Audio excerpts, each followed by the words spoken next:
Ce que les avocats du groupe Total ont fait valoir, c'est qu'une des magistrates de la Cour d'appel de Toulouse était vice-présidente de l'INAVEM, l'Institut national d'aide aux victimes, et qu'une convention existait avec la FENVAC, une autre association de victimes d'accidents collectifs, qui, elle, était partie civile lors du procès.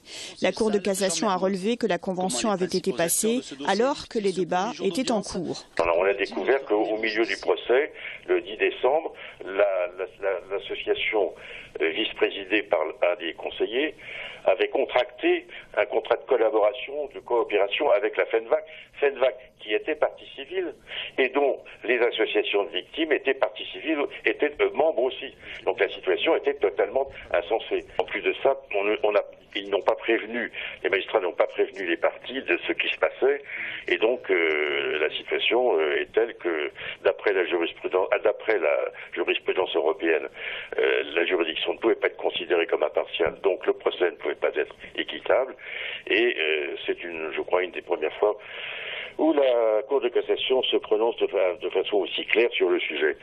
En septembre 2012, la Cour d'appel avait condamné Serge Bichelin, l'ancien directeur du complexe chimique AZF, à 3 ans d'emprisonnement, dont un ferme et d'une amende de 45 000 €.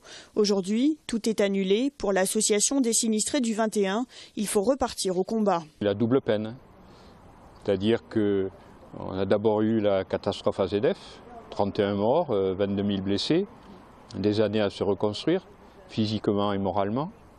Et 2 procès de 4 mois et demi, où les mêmes insanités ont été ressassées par le groupe Total.